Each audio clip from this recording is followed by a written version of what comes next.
Today's episode is a breakdown on one of the most storied record labels of the past few decades, Interscope Records, and we're back to break it down with my guy, Zack O'Malley Greenberg. Zack, welcome back, man.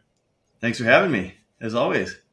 Yeah, I knew that this was a topic that was near and dear to you, given the work you covered in the space as well. This is one of the more interesting record labels, been following their work for years. And just to kick things off, this record label starts 1990, right at the beginning of a new wave for music. And since it's come out, would you say that this is the most successful record label, individual record label that we've seen in music since then?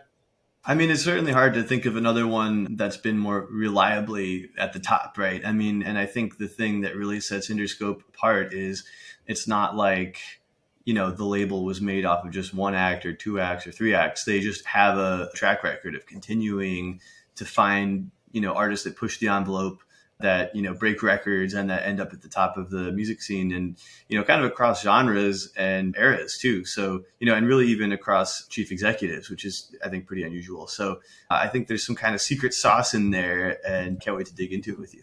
Yeah, I think in terms of the longevity, in terms of the phases they've gone through, whether it's dominating in hip hop, dominating in pop, dominating in rock, they've been able to do it across genres, across decades. The one record label that I do think could also be worth mentioning in this respect is Republic Records. Started a few years after 1995, but I think there's a few things there too as well. The consistency and the ability to do consistent deals, win challenging bid wars, and get some of the top artists. So I do think it would probably have to be one of those two, but from a time frame perspective, just all of what Interscope was able to do even before things got started at Republic do give them an edge. If we're talking past 25 years, that's probably another discussion, but past 30, 32 years, I think Interscope is probably there. I think there's also maybe a case to be made for Columbia or a case to be made for Atlantic as well, but I do think that Interscope, especially just with the way that they went about things a little differently, which we'll get into, but I feel like they have a strong advantage there. Yeah. For sure. And I think, you know, particularly when it comes to the sort of entrepreneurial spirit, you know, and we've talked about Cash Money and Def Jam and, you know, Rockefeller, certainly hip hop specific record labels that have been uniquely entrepreneurial, you know, especially given some of their leadership. But like, I think for a label that, you know, kind of delves into pop so much, and of course, Interscope, obviously, you know, huge home for hip hop too, but to have that entrepreneurial streak outside of a mostly hip hop label, I think that's pretty unusual too. And some of the things they've done around beats, which we can get into, you know, just, you know, being almost, you know, like a venture fund or an incubator as much as a record label in some ways. I think that's another way that Interscope has been, you know, really different from the rest. Yeah, for sure. That beats thing, we'll get into that one in a minute. I feel there's so much to dive into there, but let's start with the quick backstory. I'm sure a lot of folks already know this, but there are three main figures that were involved with the beginning of this record label. You have Jimmy Iovine, you have Ted Fields, and you have John McClain. So let's first start with Jimmy. So as many of you know, this was someone that was a record producer. It started as that, worked with legendary artists in music, whether it was John Lennon, Bruce Springsteen, and several others. And with that, he was able to carve out a lane, figure out what works for him. And I know that now the jump from producer to executive may not seem like it's that much, but back in 80, 90, there were a lot of question marks around whether or not this record producer guy could run a business. Could he be an executive and make the decisions and call the shots? And there were a lot of things that Jimmy did that may seem conventional, but there are a lot that were seen unconventional. But I do think that him having the partnership with others helped craft Interscope to where it is today. And Ted Fields is one of those people where the name comes from. So yeah, Zack, tell us a little bit about Ted and some of his work. Yeah, I mean, you know, and this was at this point over 30 years ago, but, you know, I was 5 years old, but and kind of looking back on it now, I mean, it seems to me the way these things go, like Ted Field was kind of the money guy. Jimmy was the industry guy. And, you know, Ted Field was one of the heirs of the Marshall Field fortune. He had been involved in film production and like race cars and all kinds of things that heirs to fortunes are often involved in, which are maybe not as lucrative as Interscope Records turned out to be, but interesting nonetheless. He was a producer on Revenge of the Nerds and some other really interesting films.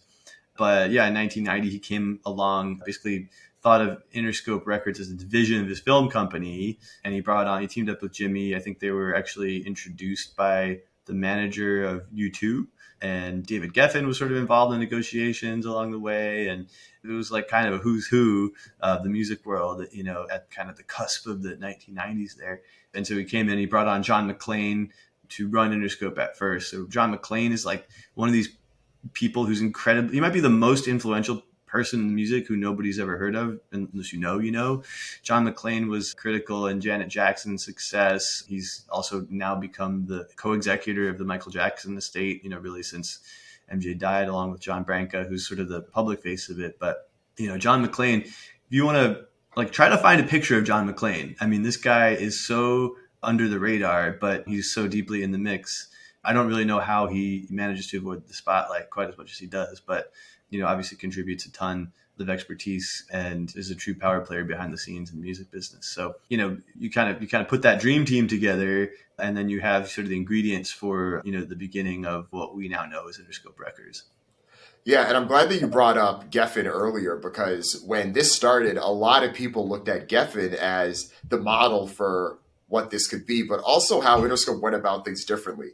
Geffen's whole thing when he had started Geffen Records was who were the established artists that he could go after again, whether it was Elton John or a few other folks that they were able to really secure, because at the time the thought was you want to have the proven people on your roster because it's so hard to be able to build that from the ground up.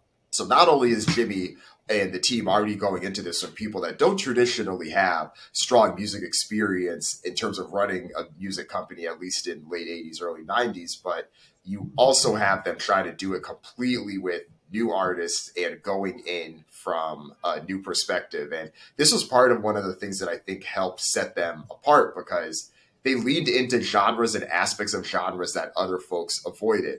So, of course, in the early days of Interscope, they focused more so on rock music. That's what Jimmy was known for. And you had artists, I think their first hit was Rico Suave. They had some stuff with Marky Mark and the Funky Bunch. So you started to see a little bit of more interesting ways to go about stuff. But then they also had Nine Inch Nails and Marilyn Manson. So you got a vibe for the fact that this wasn't just rock music. They were in many ways going after that shock value. Like, what was the thing that was somewhat controversial, but there was the controversial stuff that did sell and was resonating, and they were able to take risks that others weren't, and it worked out to their advantage. Absolutely. And, another executive who deserves mention is Tom Whaley, who came over from, he was at Capitol, an A&R there. And, he was the one who originally signed Tupac in, I think, 1991.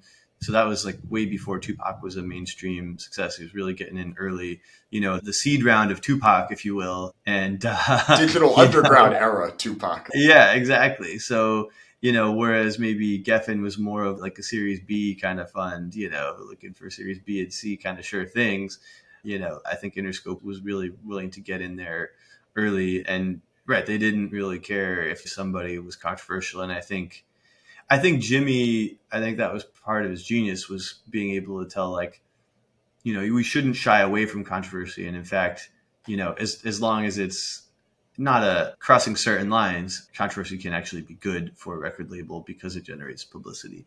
And, certainly as Jimmy got deeper and deeper in, into the hip hop world, I think he followed that strategy pretty closely.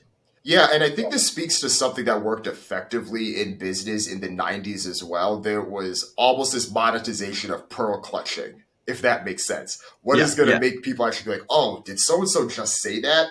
And that's why MTV was able to reach heights in the late 80s and early 90s that VH1 necessarily didn't at the time.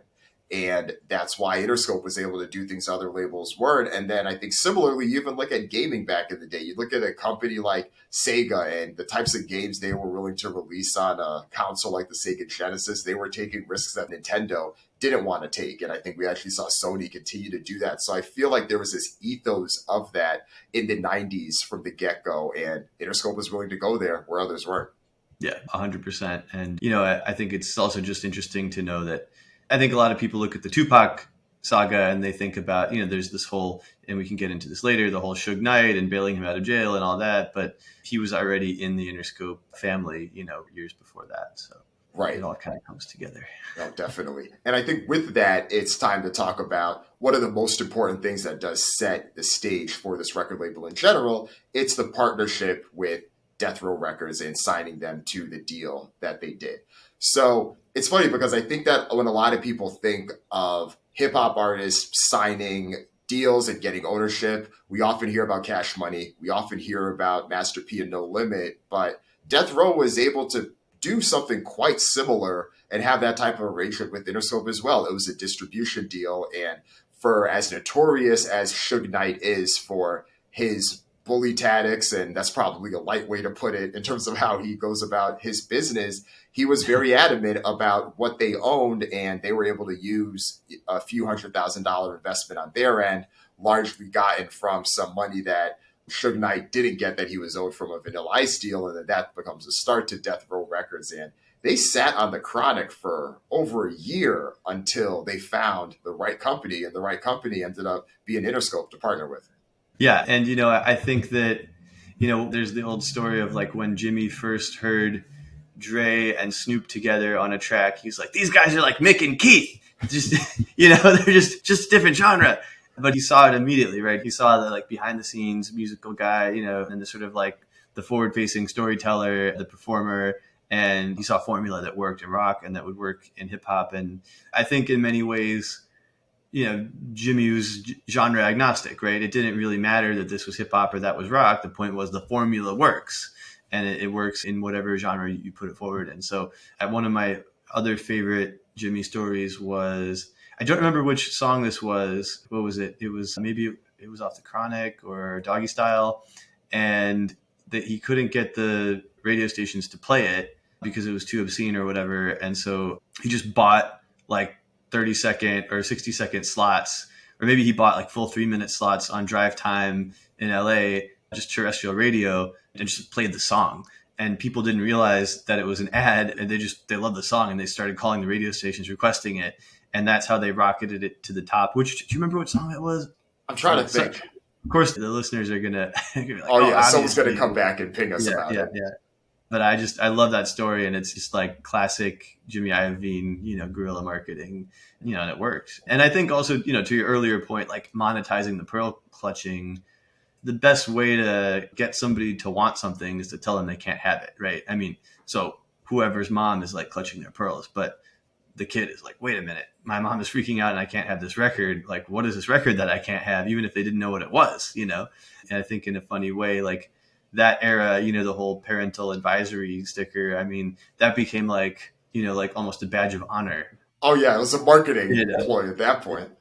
Yeah, exactly. And you see that, obviously throughout music, but even to draw parallels with basketball, which as we get into talk about Beats by Dre, I think there are a ton of them, but like one of the reasons that Air Jordan did so well early on was because they were like fining Jordan for wearing them. And this was a big story. He was kind of like breaking the rules by wearing, because the sneakers, they had to be like white in the NBA, the white sneakers, and you could only have a certain percentage with color on them. And like the Jordans were 50% red or something. And this was like a big problem and, resulting in fines, but Nike decided to just pay the fines and take the publicity. And I think that sort of attitude is the one that was, adopted by Jimmy and, by Interscope more broadly throughout. Yeah, great story. And I think that speaks a lot to both the blessing and, to be honest, in some ways, the curse of Jimmy, what Jimmy's great at, and some of Jimmy's challenges as well, because from a leadership perspective and from the risk-taking perspective, he was always willing to go there and spend the money to make the things happen, right? Whether it was taking a less lucrative deal to work with Death Row because you're working with Death Row. And what you're able to put out, right? 3 of their first 4 albums they put out are classics. You have The Chronic, you have Doggy Style, you have the Above the Rim soundtrack. They just came so strong. And even that moment when they're able to have that cover on Vibe, that is just such an infamous cover of, the 3 main artists and Suge together, no one else could really do that. And that's why that does stay as strong as it is. But with that, Jimmy also did get a lot of criticism for overspending and not necessarily having as many checks and balances in place. A lot of people felt that, Doug Morris, who, this was a little bit later, but Doug Morris, who was leading Universal at the time, pretty much gave him a green light to do a lot of the things he wanted to do. And I remember in the 90s, he had signed Tom Jones, which was in many ways a bit antithetical to like how he's been running the business so far, to spend the money on an act like that. And then even some of the things later on with Apple Music. And I mean, that's a whole nother conversation, but it's the way that the money was spent worked well when it worked well, but then things don't work out. Everyone has, the criticism ready, and some businesses that can work well, but in other businesses, it can be a little bit challenging.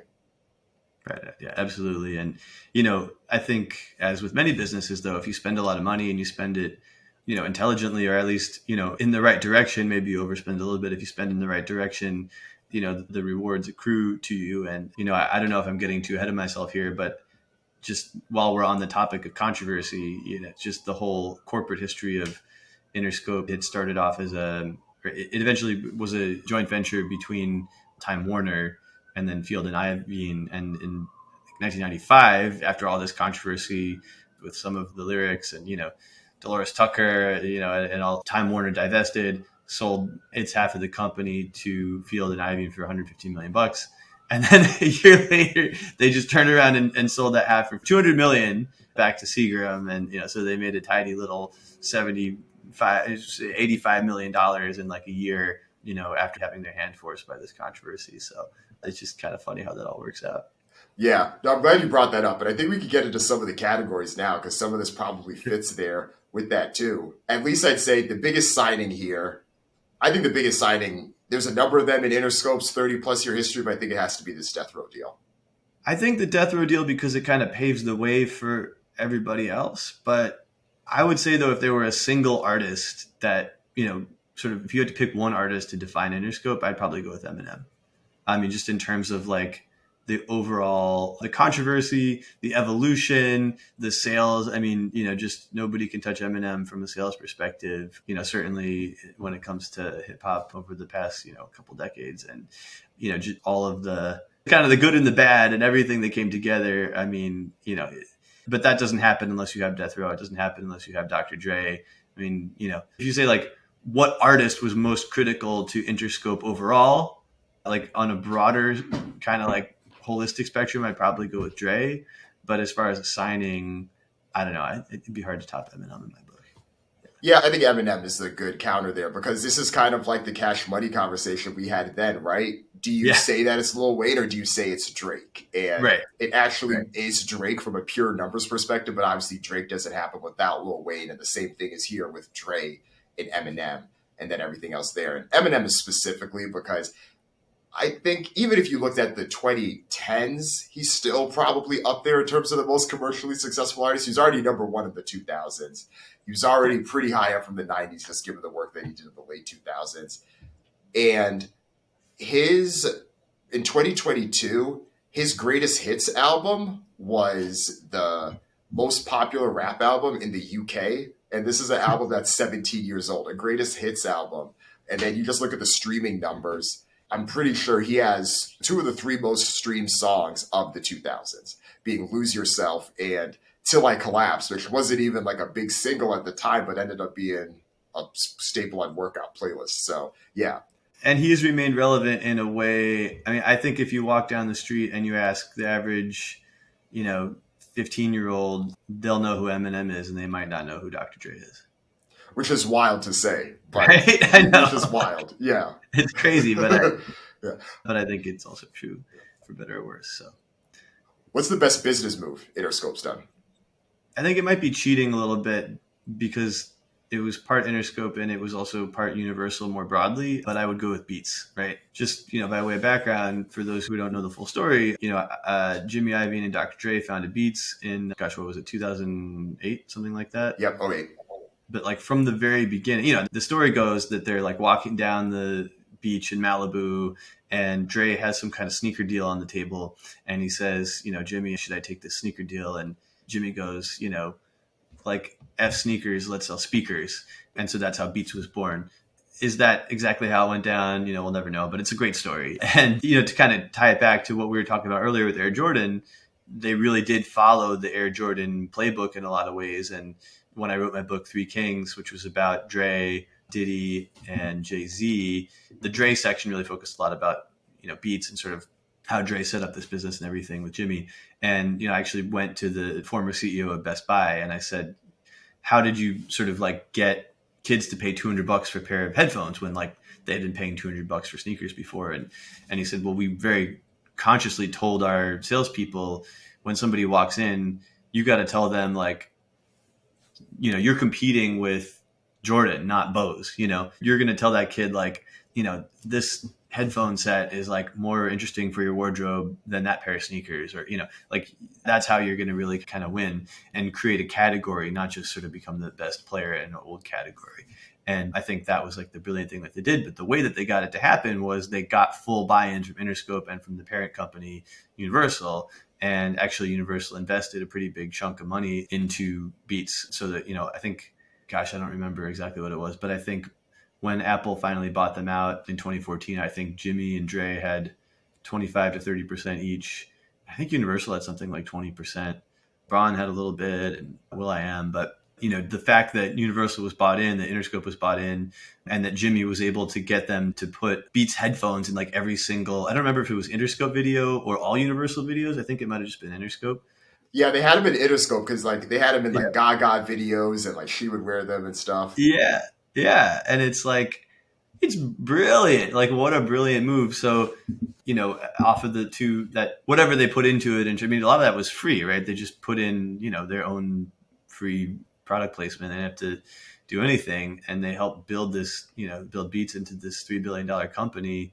And so, I don't know how the pie is sort of divided, but it ended up being, worth hundreds and hundreds of millions of dollars to the sort of Universal Interscope family. And then, also, hundreds and hundreds of millions of dollars for Jimmy and Dre.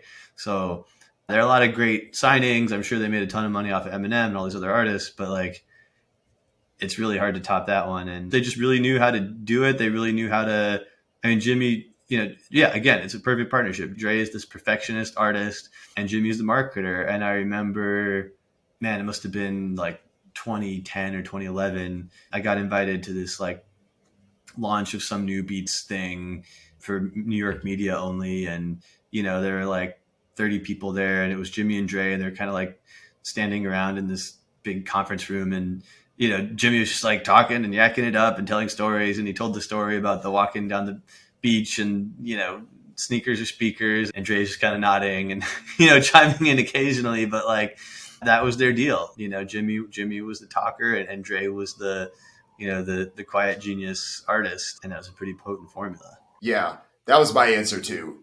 Beats has to be the best deal. All the reasons you mentioned as well. They also saw a huge opportunity with speakers as well, because at this point, the predominant way that so many people were listening to music were those cheap white iPhone headphones, or the iPod headphones, I should say, at the time that people were listening to. And I remember Jimmy was adamant about how poor the sound quality was coming out of them, especially given how much focus there was in the 90s around surround sound and Bose speakers and all this stuff. And sound shifted to these very cheap plastic headphones that just came for free in the iPod cases. So them putting a bit more money into the technology there. Granted, there were other companies that did come through and really expand further. And that's how we're able to have products like the AirPod Pro Maxes, which are now several $100s more than Beats ever were, because Beats was considered to be expensive at that point. And now people will buy those like it's nothing, the same way that people will buy Yeezys like it's nothing. So that other point about category creation, not just building within an existing area, was key there. Yeah, and I think it's also worth noting, Jimmy clearly looked up to Steve Jobs a lot and, took cues from Steve Jobs creating the iPod, right? I mean, that was a very, like, he created the iPod. It was a music thing that helped basically revive Apple and get it on the track that it is today. And, I don't think there's an iPhone if there's no iPod. But, how did they get the iPod to be so sexy? It was those YouTube commercials with the like, hello, got a place called Vertigo, and everybody's dancing and the crappy white, earbuds with the, cords and everything, that was the creation of a category. And, I think that Jimmy looked at that and he thought, gosh, I could do something like that. And I think he always thought it would be a great fit for Apple, but Steve Jobs, while he was alive, I think he kind of thought he could do it all himself, and he didn't really want to be involved in, in that side of the business. So I think it's why it wasn't until after Steve was gone that, Apple came in and bought Beats. But yeah, I remember reporting on that deal when it happened, and it happened at the worst. I was like, I had just gotten on a flight to like go to Italy for vacation with my wife. And I woke up at 7 a.m. when we landed or whatever. And I had like 70 texts, and it's like while I was over the Atlantic Ocean, Beats I got and sold to Apple, and that video came out with Dre saying how he was, the new king of the Forbes list, and so I just said to my wife, I was like, honey, we're gonna have to hang out in this airport for a little while before we start our vacation. I was like, trying to put together a story and figure out what happened. But I think that one of the things that people talked about, and at the time, everybody's like, that's a crazy amount of money. How like Apple never spends money like this. What's the deal? But a lot of the scuttlebutt was that they kind of like viewed Jimmy and Dre as, maybe not like a replacement Steve Jobs, but almost like a piece of the Steve Jobs Voltron that they were going to try to recreate. Like Tim Cook would, would be the brain, and then like Dre and Jimmy would be the heart, and somebody else would be I don't know, like something like that. They would piece it back together and get these little aspects of Steve, and that they thought that Jimmy and Dre could really help out on the marketing side of it. And, I don't know. I know that they had kind of like, there was a period of a few years where they were getting paid to hang around and do stuff. And, I think they did some more commercials and promotion, that kind of thing. But I never got the sense that they really were like, all right, Apple for life. And I think they kind of just, the thing ran its course. They took the last bit of their cash and off they went to do the next thing. But it was interesting, at least, that a lot of people really thought that was kind of like part of the reason why the deal was for such a big number, that it was almost like an acqui-hire type of situation.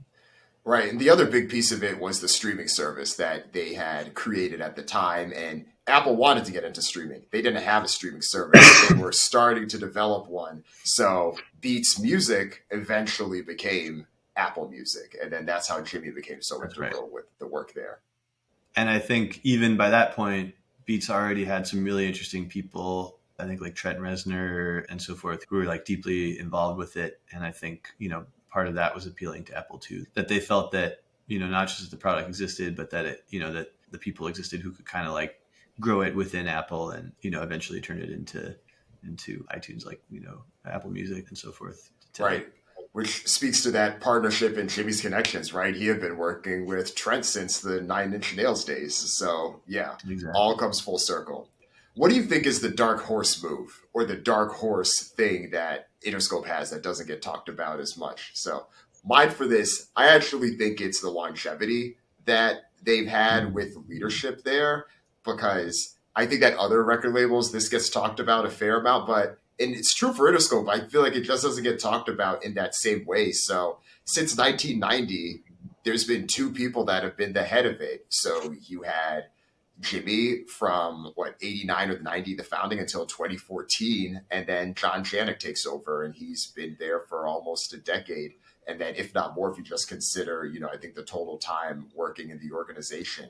So that's like, you think about other organizations too, whether you look at it, team like the Pittsburgh Steelers, there have been 2 head coaches there since the early 90s. You look at the Green Bay Packers, there's been 2 quarterbacks that they've had as starters since the early 90s. And those teams have been consistently competitive, and you rarely see them getting the first round or the number 1 draft pick. I think like Mike Tomlin hasn't had a losing season. And in some ways, I kind of think about Interscope in that way. Yeah, sure. Every record label's had ups and downs, but these teams that have consistency, especially in an industry like music, where there's so much turnover, so many of these other labels that are their competitors can be revolving doors in this way, which can lead to a lot of challenges for people to really be able to execute a strategy. This is one thing that I think has helped their longevity quite a bit.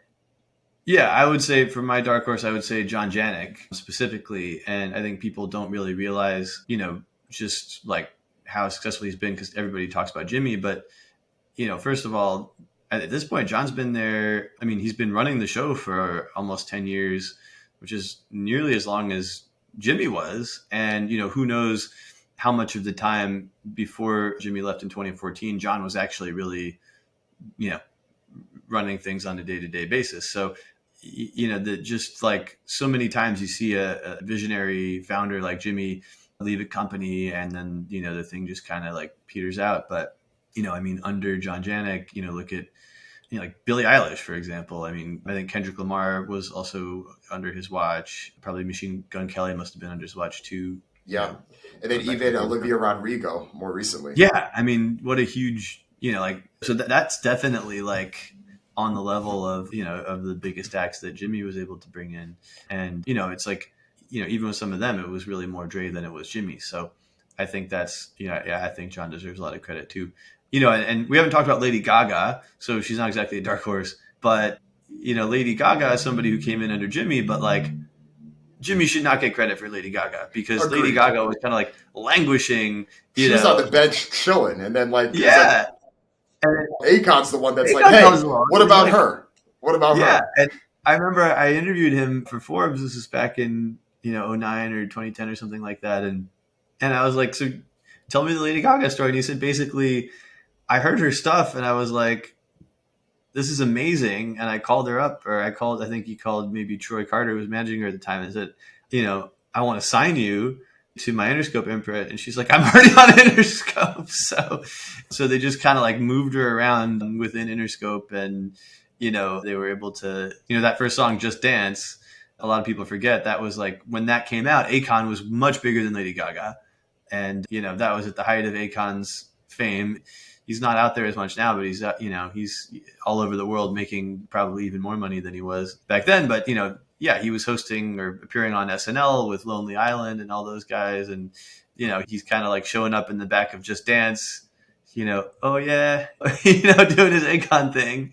And, it kind of really helped get her off the ground, and then just kind of like pieced out. And Lady Gaga became this incredible superstar. So, I think that's certainly some serendipity for Interscope there, but I wouldn't give Jimmy full credit for that one. Yeah, definitely not. Interscope collectively, sure, they had her on the roster, but that one has to go to Akon on that one by extension, who himself, clearly worked with Interscope, and then just given, because we didn't even mention him himself, just that whole run he had from like 04 to 08, maybe 2010, if you want to go a little bit longer, he was everywhere. Yeah.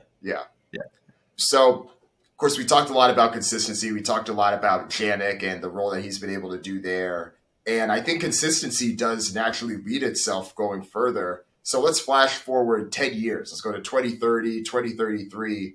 Do we still think that Interscope will be at the level that it is now, where if you look at the market share numbers, it's roughly alternating right around 10% of recorded music, maybe a little bit less, but I feel like it's like them, Republic, and then Columbia alternating to some extent, and it all kind of depends on who releases when. But do you think that changes? Do you think they're more likely to stay there, or what do you think 10 years from now looks like? Yeah, I think they're going to stay. I mean, it's not like one of these situations where their top artists are leaving, or, you're really too concerned about it, or they're kind of in the wrong genre mix. I mean, they're really heavy in hip hop. They have some of the biggest stars out right now. I mean, we already talked about Olivia Rodrigo, Kendrick, Billie Eilish obviously is enormous, Machine Gun Kelly, but they have Blackpink.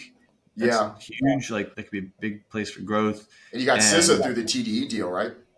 Yeah. I mean, that's a great point.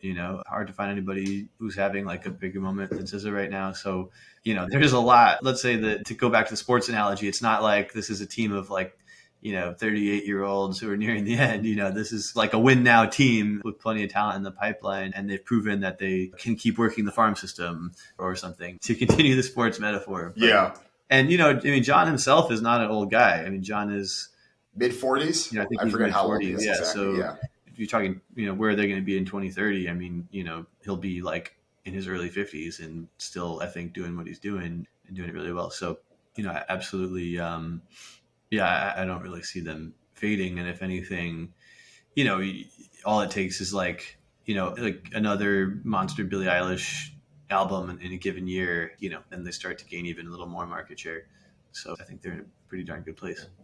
And it's arguably one of the best jobs in the recorded music industry because of the amount of leeway that I think Janik, and by extension the Interscope, Geffen, A&M umbrella is given relative to a lot of the other labels that are either under Universal or even others under the majors in terms of the decision making, the things that you can do. And when you have that much control based on his relationship with Lucian compared to others, it does make a huge difference. Yeah. And, you know, I think another guy who's kind of in the background, who's been in the background, you know, for a really long time there is Steve Berman. He's another executive who doesn't get, you know, like a ton of limelight, but, you know, is kind of like quietly the consigliere. He's been kind of the consigliere type over the years. And, you know, I think that might be part of the, you know, continuation, the connective tissue between Iovine and John Janik as well. Right. Good point. Especially just given how important lawyers and they are in terms of the influence and direction of this industry. Another thing that I think is interesting, just thinking about the future, is also looking at the past of Interscope and how this record label did start and rise because of this controversy, because of the pearl clutching business model. Do you think that could work today? Because I have my skepticism, but what are your thoughts? I think it depends, you know, what sort of pearl clutching is about, right? I think, you know, in many ways, the world is a nicer place than it was in the 90s. Like, you know, things were kind of a little rough and tumble in the 90s. And it wasn't as sensitive a time as it is now. You know, I think in general, it's good that, you know, we're like a little nicer, a little more sensitive. But, you know, in other ways, you know, I think sometimes perhaps too much. But, you know, I think that, you know, certainly when it comes to music, I don't know, like this moment, for whatever reason, music isn't at the forefront of the culture wars in the way that it was in the 90s. And, you know, instead it's like books in Florida, right? I mean, who knew? But, you know, people aren't really like kind of, this is not like a campaign issue in the same way that it might have been in the 90s. You're not seeing as many politicians sounding off about it. I mean, I think certainly you're hearing stuff about, you know, can lyrics be used as evidence in court, you know, can be a really troubling topic. But, you know, I think the sort of focus of that argument is it's not like in the middle of national campaigns in the way that this was in the 1990s. So, right. That's a good point. I think, you know, like Interscope certainly has experience walking the line, and it's maybe a little bit less of a delicate line that they need to walk these days for just whatever reasons with the political headwinds. Yeah. I don't think it would work in the same way because I think the people that do try to create shock value, we're so desensitized to things compared to when we were the way things were in the 90s, even for people that weren't that threat to society, but because of how they were depicted, it was easier to do that and still release great music, right? The Chronic could be a shock value type of work, but it's still something that is critically acclaimed, that is in the National Registry and Library of Congress and all of these other areas. But now the stuff that creates shock value in music, whether it's even someone that's like more on the personality side, like a DJ Academics or someone like that, will literally just say like, you know, the wildest shit just to go viral or partner with right-wing organizations in order to create momentum.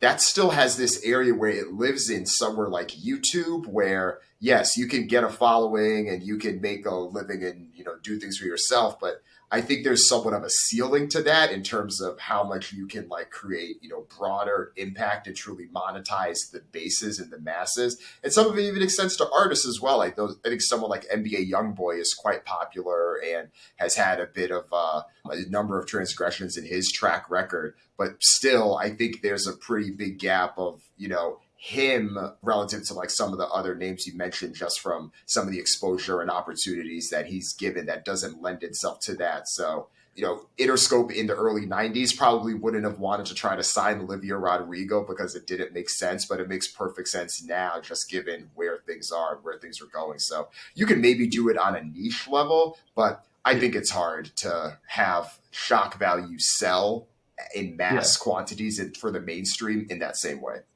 Well, I think it's also just harder to shock people now, right? I mean, you know, desensitized. Yeah, exactly. I mean, if you were to put out the Chronic today, you know, with the marijuana leaf on the cover of it, it's like, you know, and like this has been legal in California for like how long, you know? Exactly. And certainly in terms of like things you could say or do that would be truly shocking, it's like, after Donald Trump has been president and the things, that are kind of came out of that, it's like, I don't really know many things an artist could do that would be more shocking and in this sort of like hilarious, I don't know if it's hilarious, but this, let's say, ironic juxtaposition. You had Eminem, the king of shock value, like making a track against Donald Trump when he was in office. You have the rappers protesting against the politicians instead of the other way around. So I think we're still, as a society, been kind of turned on our head, by some of the developments of the past, let's say 8 years plus the past decade or so. It's, I guess, in some ways hard for politicians to be complaining so much about music when a lot of the obscenity is coming from them. So, right. And I think too, you were mentioning about how what Congress or what the American government can rally against, and how so much of the 90s was, I still remember that infamous cover of Snoop Dogg on the cover of Newsweek. And I forget what the title of the magazine was, but it was something along the lines of, oh, this is the greatest threat to America, or this is the greatest threat to our country, or something like that. Someone could probably pick me and find it, or maybe you'll link to it in the show notes. And that's what people were able to get riled up around, right? Now, the biggest thing in music that has gotten anyone on a congressional level or Congress level riled up is Ticketmaster and Live Nation and Taylor Swift's tickets, which just shows how different things are. People used to be riled up about the content. Now this is a way to try to get at big business or whatever the exact complaint is. So such a different time. Yeah. No, I couldn't agree more. So we definitely spoke a lot of praise about the current era of where things are with Interscope and the work that Janik has done the past decade. If you were in his shoes, would you be doing anything differently? And I do think that he's done a few things. So you mentioned Blackpink earlier. So there's clearly a way to be able to pivot and move more into music that isn't from the United States. It isn't domestic, and you're able to rise there. Clearly done different types of deals from a flexibility perspective. Some artists do have licensing deals, like Olivia Rodrigo will own her masters for the long term, just based on what she's shared about the nature of her contract moving forward. But for him himself, I mean, I think there's other IP things that could be interesting. But what does the type of things that Jimmy was able to do back in the late 2010 or late 2000s with beats, like what could that look like? Or what could that look like for Interscope? Yeah, I think it's a different time. One of the things that's changed so much is over the past few years, I would say, it's like, it's not quite as cool to be rich anymore. I think sort of the Bernie Sanders movement, the sort of like this, I remember seeing it at Forbes, when I started out, it was like, woo, like I want to be a billionaire. And the Forbes remix.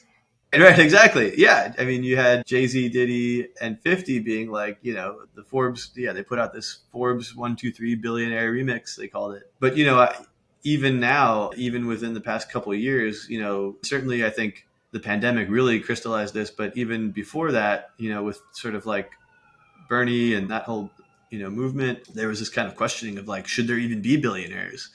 And, I remember starting to see people who you would have thought would be, jumping to be on the cover of Forbes, just say like, like I don't want to be seen as crowing about my wealth. So, I think that's a big cultural change, and that's post Beats, right? That's post, Dr. Dre's situation. And, I think that there's certainly a lot of leeway for Interscope still to be entrepreneurial, and they've always done that. But I think the challenge for Interscope, or for anyone really, is like, how can you be entrepreneurial in a way that is sort of like, not necessarily charitable per se, but has some kind of impact, like some kind of impact investing sort of thing. How can you like make money, but, drive change at the same time? I think that's sort of like, as we look going forward into the, celebrity earning, celebrity business sphere, I think that's going to be the big question, because it's no longer the thing that's just, it's cool to make a bunch of money on some random app or,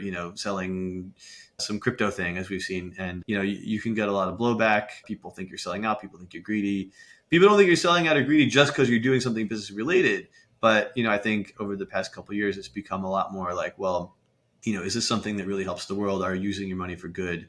And so I think whatever it is, if it's going to be public facing, and, and I think that's the value when you have a stable of celebrities, right, is to do something public facing. It's like, what is this doing to help the world? So I think there are a lot of ways to take that, but certainly, I think that's a bigger and bigger component going forward. This is something that has changed in a relatively quick time span. You even think back to the Obama era and just the Obama presidency and just how music was and how people interacted and thought about music. You look at an album like Watch the Throne, which I do think was one of the more popular albums from that decade. Granted, I don't think Jay-Z or Ye are even on the terms or desire to put something like that out again. But if they put that out about now, it would not get the same reception. There would be all these think pieces about, oh, here are these two men talking about their Hublot watches and other bends and all this stuff, and people would be complaining about that in a way where just as recent as 2011 they were celebrated. Like people revered so many of the songs and just the talk about Black excellence and wealth, and even some of the conversations around Jay-Z himself as a figure. I know you know this well as probably some of the responses you've gotten over the years when you've talked about Empire's State of Mind and how people react to him, statements he's said and stuff like that. And yeah, we're just in a very different spot. And now we're kind of in this space where, yes, people can have commercial success. Businesses can do it too. But I think it's especially difficult for companies in music because of so much historical context of how people view the record label as the enemy. People view the record label as this. And then even when the topic of the prices potentially raising for some of these streaming services, the number one thing you often hear from fans is, well, I hope that extra $1 or $2 for a potential raise in the streaming service goes back to the artist. And it's like, yes, you do eventually want those things, but we're losing the opportunity to talk about the value that these record labels create because of how media disseminates, right? If you talk about, oh, Olivia Rodrigo has a very favorable record deal, no one wants to hear that. But if there's ever a report, oh, Olivia Rodrigo's upset about, Interscope, that thing would be a news topic for 5 days because that's where we are right now. Yeah, for sure. And, so to your point, I mean, you mentioned my book, Empire State of Mind, which was this business focused biography I wrote of Jay-Z that came out in 2011.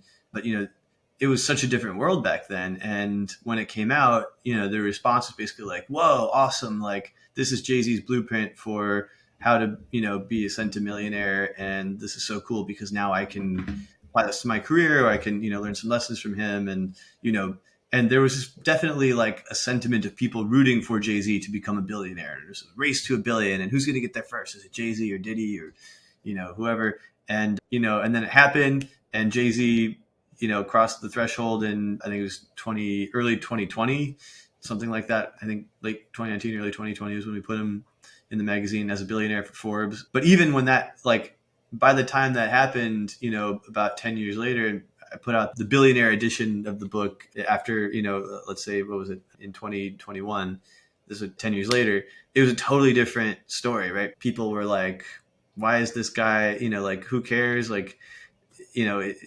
He should be giving him all of it back. Why are there billionaires in our society? Something's wrong in society that has billionaires.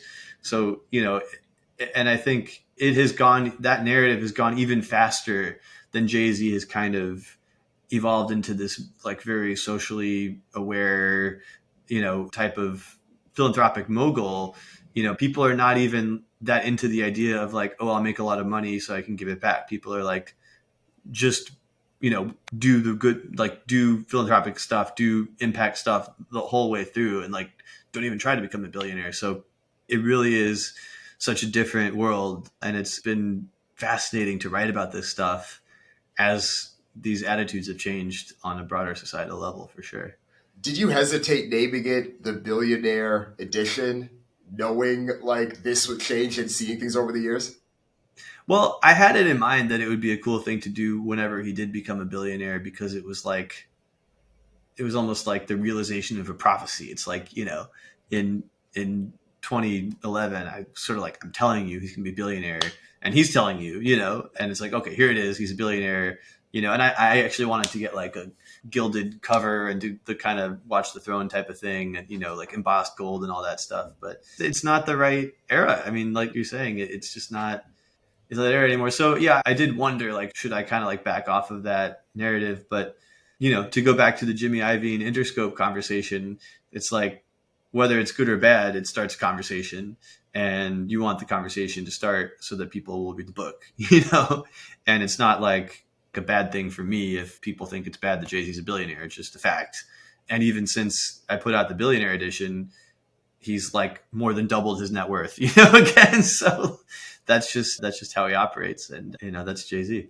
Yeah, you had to put out something. So much had changed since when you first put that book out. And this is how, in many ways, the business model of books works, when there is something to be able to add that's a refresher, new forward based on this one. You had to do it. So yeah, I think it made sense. But to bring this all full circle with Interscope in this conversation, the last thing we'll dive into is who is the biggest winner, artist, executive, producer, and so on from everything that has happened with Interscope in the past 33 years? That's a great question. I mean, to me, it's between Jimmy and Dre, but I would probably go with Jimmy because, you know, Dre was going to be a centimillionaire, you know, music legend no matter what. And although Jimmy had done a lot of great work, you know, in the rock world before then, and I'm sure, you know, was very adequately compensated, you know, he wasn't sort of like an international business superstar in the way that he became as a result of Interscope. And, you know, Jimmy and Dre both got a lot of money out of it, but I think Jimmy really got a lot more than he would have otherwise in his prior iteration of his career. And Dre, you know, I mean, Dre has founded a bunch of things, right? And Interscope, you know, obviously he wasn't the founder of Interscope, but, you know, I kind of tie Beats and Interscope and that whole thing together. So Dre had lots of different paths to wealth, and so did Jimmy, but I think Dre had more, and Jimmy kind of like ultimately got more out of it. Yeah, I think between the two of them, even if Interscope had said no back in 92 or 91, whenever the initial deal was made, I do think that Dre would have likely found a home. Dre and Suge would have found a home and still been able to do something similar elsewhere. Maybe it would have made the Tupac thing a little bit more challenging, but I think they still would have figured that out too.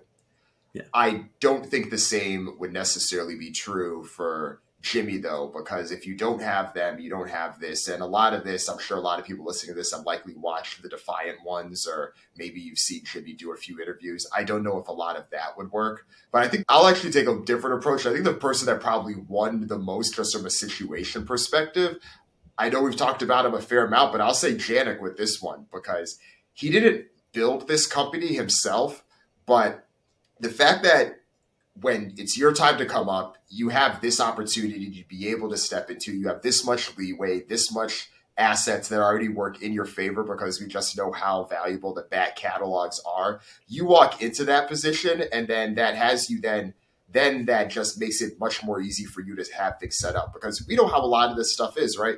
People leave record labels all the time, especially if there's an opportunity to go to that next level. And this was before streaming really broke out. So if it wasn't Interscope, it may have been one of the other opportunities that could have opened up. And for him to be able to take that and then continue things for the next decade and then prove that, to our point earlier, this isn't just a one-trick pony. This was able to live beyond, and in some ways maybe even operated things a bit more efficiently than Jimmy did as well, with some of the recklessness at points from spending too. I do think that there's a case to be made for Janik in terms of how that's been able to help that career too. Yeah, that's a good pick too. Although I think probably if you're going in terms of wealth creation, Jimmy. Yeah, 100%. Got to give it to Jimmy, but point taken for sure. Yeah. Well, good stuff. This one was fun. I feel like after this, we definitely went on a few different tangents on beats, about even one on Apple Music we didn't explore too deeply. And even some of the other record labels here, there's a lot we could dig back into with this one. But for sure. Yeah. Key thing though, controversy can sell, but not in the same way it did in the 90s. Yeah. That's absolutely personal. Well, Zach, been a pleasure as always, man. Thanks, Dan. Have a good one. You too, man.